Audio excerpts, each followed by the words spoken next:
back to another episode of Sit and Spin with me, your host, Joe Royland. Sorry about the absence last week, but it was a crazy busy week and just could not get a show done in time.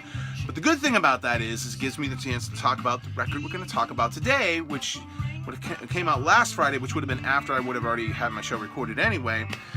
And it's a record that, if you've been paying attention to posts on the board, you probably know who I'm talking about. But a record I never thought I would get a chance to talk about by this band, because I just didn't think they were ever going to be putting another record out. And it's one of my all-time favorite groups, and in fact, my very first favorite group. And that would, of course, be the new album from the Monkees, Good Times. Now, the Monkees are currently celebrating their 50th anniversary as a group. And think about that, 50 years on, since 1966. They're the same age as me, and now I feel old. But I often think that's why I've often really been a big Monkees fan all my life, because we were born in the same year. Love everything about the Monkees, always have.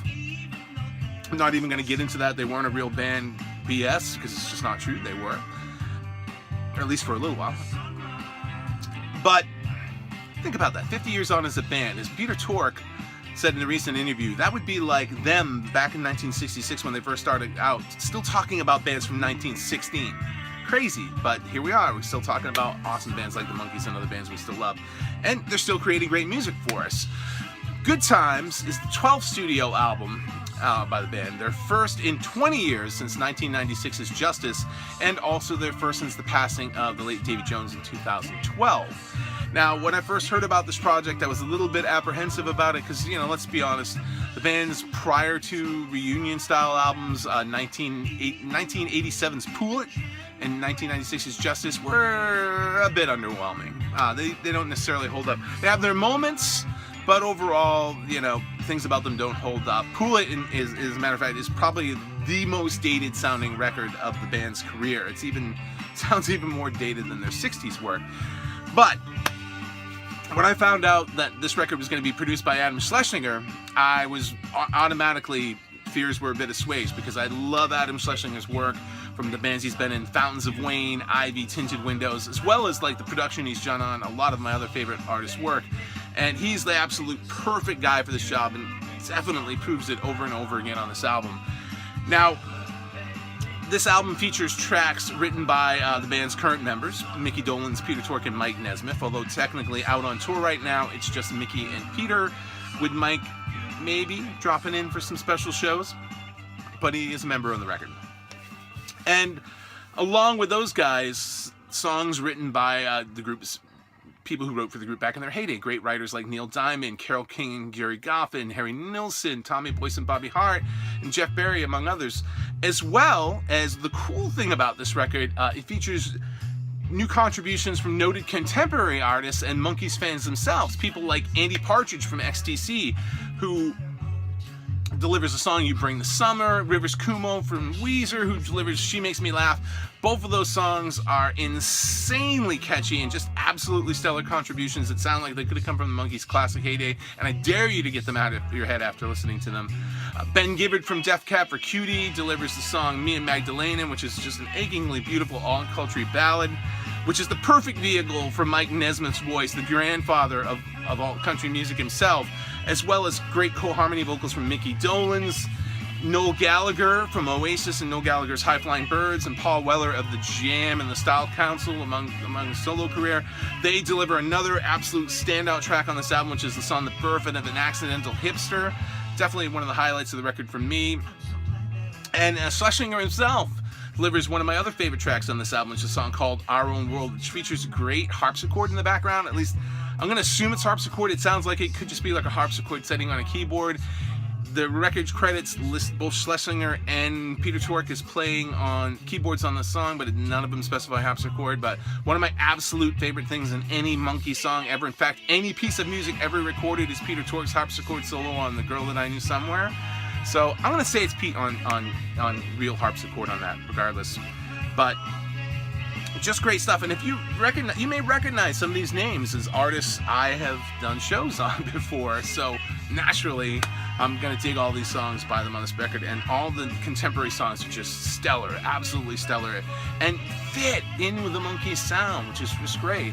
And along with the new material, the album features some reworked and updated songs from the Monkees' 60s heyday. They actually went back into the studios and found some old master tapes that they hadn't used, tracks they hadn't used before, and brought them back. The opening cut and title track, Good Times, uses studio magic to create a duet between Mickey Dolenz and the song's writer, Harry Nilsson, which was his very good friend. They actually were neighbors and extremely good friends, and creates a great duet between the two of them.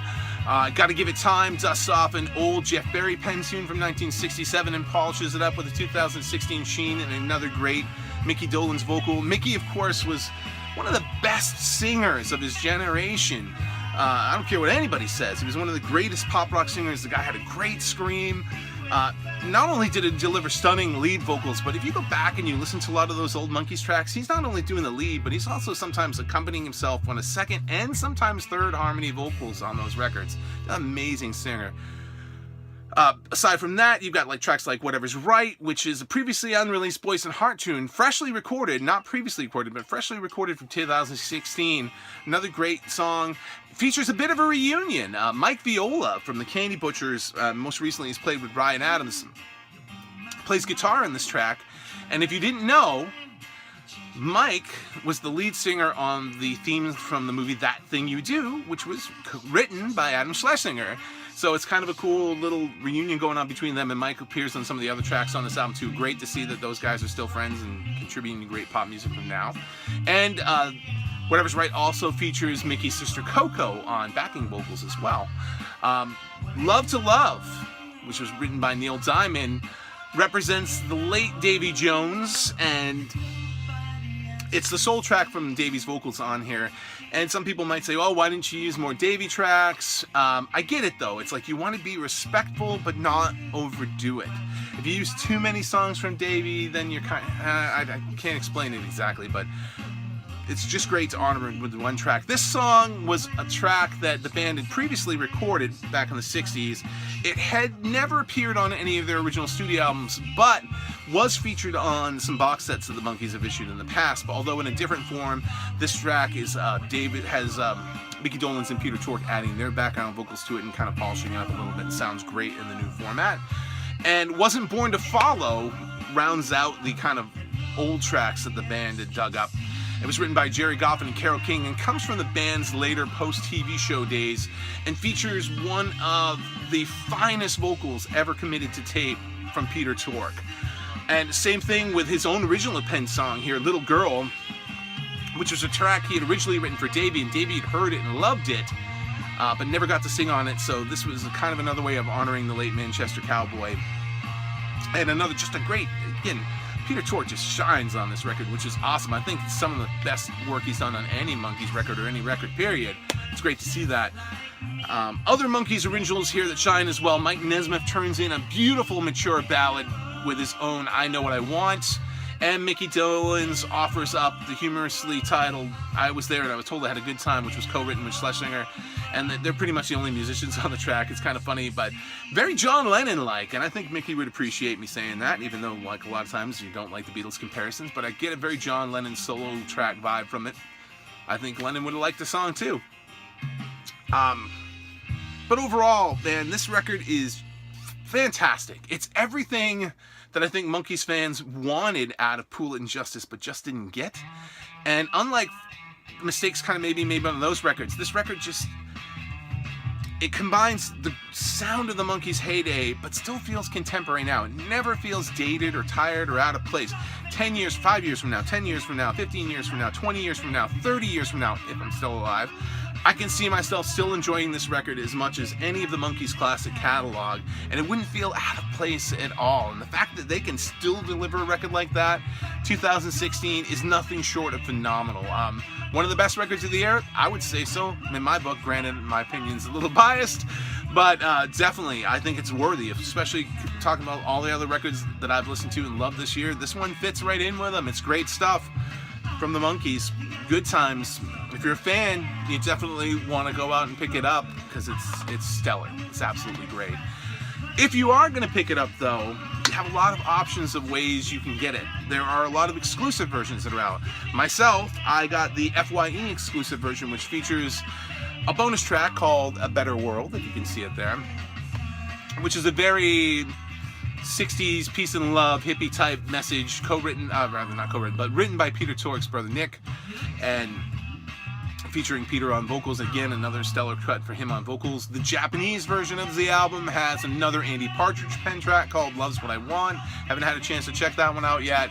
The digital download versions of the album, places like iTunes, HD Tracks, Amazon, they all come with 2 extra bonus tracks, and one of them, Terrifying, which was written by Zach Rogue of Rogue Wave, another band we've covered on the show before, and as well as an alternate take on Me and Magdalena, this one being a bit more upbeat and featuring more electric guitars, a little heavier sound to it. And the record will be coming out on vinyl, but as usual, there's a delay in the vinyl coming out. It's not coming out until August 12th on vinyl, but there are going to be some exclusive versions on that too. Barnes & Noble is going to have an exclusive version with a bonus 45 that features the 2 download exclusive tracks on the 45. I haven't been able to 100% verify this, but John Hughes at Rhino, who's like the executive producer on this record and kind of oversaw this whole project, said that FYE is going to be getting an exclusive teal vinyl version of the album, kind of match up with the green of the album's tracks. That would be cool. Speaking of FYE, they also have an exclusive translucent blue vinyl version of the band's debut album, which is kind of cool. And I didn't get it. I wanted to. I just couldn't afford justifying picking it up. But on Record Store Day, the band released a 11 album box set, the original 10 studio albums plus a bonus album of B-sides and outtakes and stuff. Every single one of those records came on a different shade of vinyl, different colored vinyl. I wish I could have picked it up, just couldn't get it. There was also a cool exclusive 45 on the monkey shaped logo, and later on this year the original television series is going to be coming out on Blu-ray with tons of extras and never before seen stuff, and I'm saving my money for that because that I have to have. But overall, great time to be a Monkees fan. Definitely do yourself a favor, go out and pick up Good Times. Good time indeed. And thanks for tuning in. We'll catch you next time, which won't be next week because I'm going to be on vacation. So there's most likely not going to be another show next week. But if things can work out like I would like them to, there may be some kind of little surprising thing happening next week. We'll have to wait and see. If it doesn't, sorry, but catch me in 2 weeks' time, and we'll be talking about another great record then. See you next time on Sit and Spin. Take it easy.